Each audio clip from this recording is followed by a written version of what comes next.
Hey guys, welcome back. So now getting back into X-Men Dawn of X, where Hickman brings us something from House of X, which came a lot sooner than I expected. And even with doing so, showing us a couple new things along the way. So let's get into it. But first, if you're new to the channel, be sure to subscribe to catch the spills every week. And don't forget to hit that bell up top so we can squat up in the comments for the first hour. Alright, so essentially starting this off from the summer house, which we had talked about in the last video, which is located right next to your blue area of the moon. And this once again is not like just your home and lodging, but this is also like your area for Cyclops and his team of first responders, which is exactly what we see getting into this, with Cyclops walking in and telling Rachel and Cable that this island has popped up and they need to go check it out. And I'm not really sure if it's just me, but it's gonna take me a while to get used to the whole just fathering kids thing, with seeing Cyclops like, hey kids, and then Rachel and Nathan are just like, oh hey dad. Like, who would have thought that they would have got here? Not me. And it's good to see, but I admit it's gonna take some getting used to. Oh, and before I forget, one of you guys had mentioned in the comments of the last video that as far as like the seating arrangement for the rooms inside of the Summers house, with Wolverine having room 11, Jean having room 12, and Cyclops in room 10, like you guys was like, this is a setup. Like, why they got Jean's room sitting there in the middle? Like, I could just imagine Cyclops looking out the door and telling Logan like, keep walking Logan, 2 doors down Logan, 2 doors down. But much like we've seen before, it's not just the Summers family home, and it's not like your seasonal group from the Quiet Council, but it's very much like we've seen like your home / first responder location. And so now when the three of them make their way to this island that just popped up out of nowhere, just 100 miles out from Krakoa, and with it showing up here, Krakoa has now been actually moving towards it. And really just this early on with only this little bit of information, it's like immediately my first guess is like that flashback with Apocalypse that we had seen back in House of X, when Cypher discovered why Krakoa was in this sad and lonely and angry kind of mood. And really it was because there was a story behind it to where we discovered that a part of Krakoa had been missing for some time. And it really feels like that part of it is pretty obvious. But even still, stepping foot on this place is a whole nother story, because we really don't know anything about this island. And really for all we know, with as cooperative Krakoa has been, this portion of the island could be just the opposite. But so now as they're making their way through, and I gotta tell you, it just feels like something out of Predator. And really any of the Predator movies, when they're in the jungle, you just don't know what's gonna hop out. And I think another thing that kind of gives me that Predator vibe is like the way that Cable handles this, which is like in a very 2010 Predator type of way, when they spot this rhino looking creature and Cable identifies it as a herbivore, mainly because of the stocky legs and the big feet. And like for a moment, it's like he's really sounding like the expert. But when the snake jumps out and eats it with a head that's straight out of Stranger Things, it's like he goes from hero to Dustin real quick. And from there, everyone just let loose on it like it was go time. And they weren't even about to take the chance of trying to figure out if this thing was gonna be friendly or not, because it just ate a rhino, like come on. But at this point, when we go underneath the island, we find a man who essentially looks like Prince Nuwata from Hellboy 2. I think that's his name. It was like the same dude from Blade 2. So just imagine him but completely white with his mascara running.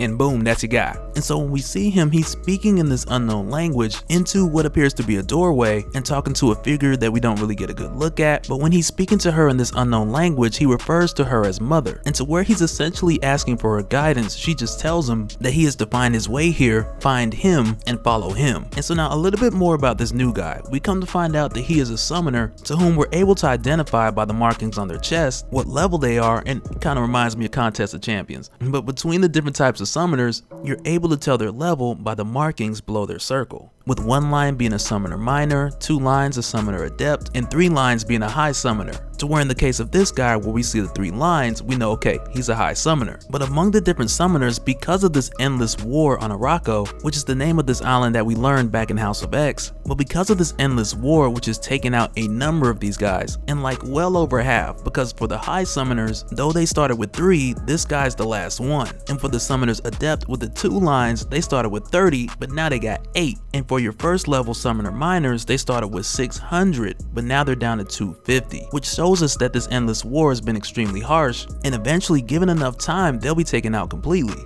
But so now getting back to Cyclops and the kids, who at this point found some other of the dark rhino creatures, which they've been riding on at this point for close to an hour. And I'll admit, I do like the exchange between these 3, because it's very different from what we've seen before, because they actually come off as a family that's lived and grown with each other their entire lives, which couldn't be any further from what we're used to. to. But after an hour of riding, they come across our new friend, who's just standing there in the middle of the field, like just super spooky looking. And so when they see him, Cable's the first to approach, of course. And because this summoner speaks a different language, he doesn't understand them, they don't understand him. And the summoner thinks they're growling, and Rachel describes the summoner's language like it sounds like it's singing. But either way, at this time, there's a huge disconnect in the communication. So Cable's like, you know what?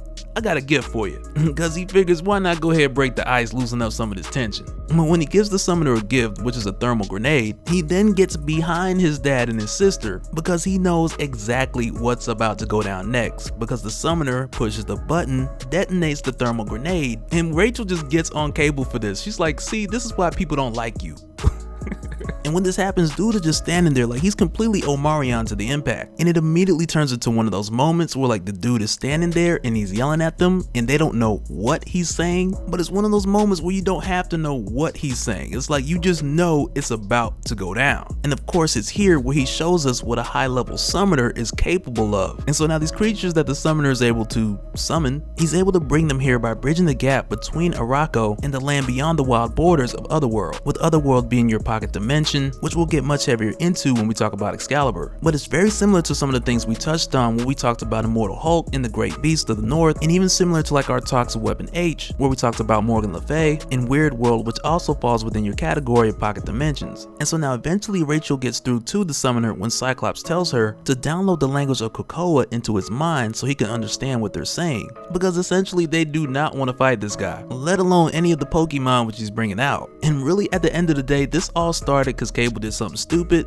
He knows he did something stupid, and like a man, he tells the guy to his face like, look, I did something stupid. But now that they had the language border out of the way, Cyclops asked him like, why is Krakoa heading for this island? And it's here where the summoner answers this. We learn so much about the summoner, we learn about the summoner's mother, and even the person who the summoner was sent here to find and follow. Because essentially the summoner tells Cyclops that it's about love, which is very intriguing that the summoner is aware of love, even though his mother makes mention that all he knows is war. That's what he was born in, that's what he's been in all his life, and that's what he knows. But with us getting the better understanding that this is the actual relationship between Krakoa and Akaro, as the two islands come together and become one again, it then shines more light about this part of Krakoa which we knew was missing. But up until this point, we never had the full understanding of the dynamic between Krakoa and Akaro.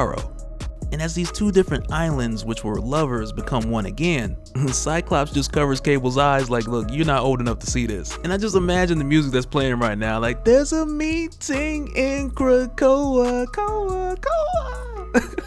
with these long lost bodies of land becoming one again. But as far as what I was talking about with the summoner and the things that we learned about him and the one that he's supposed to follow, not long after we find out that this is Apocalypse, which is really not a super huge surprise the way that things led into this, but with us knowing that this summoner is first aware of what love is, even though he was born in an unending war. This first gives us the inkling that he was raised by a loving mother, and with her sending him here to find Apocalypse, to whom speaks the language already, which also makes sense given that this summoner is one of the offsprings of the Horsemen of Apocalypse, who had to stay in Arakko and fight off the darkness in this unending war. And of those Horsemen of Apocalypse, we find out that his mother is War, and she sent the summoner to get Apocalypse. But when Apocalypse responds and he tells him that he will protect his children, both of Arakko and Krakoa, this is the part that is huge to me, because it's like we're finally getting a peek into the affection of Apocalypse, because he's still very much the Apocalypse who we've seen for years pushing the ideals that strength should be proven. But as far as I can remember, this is the first time where we've seen like,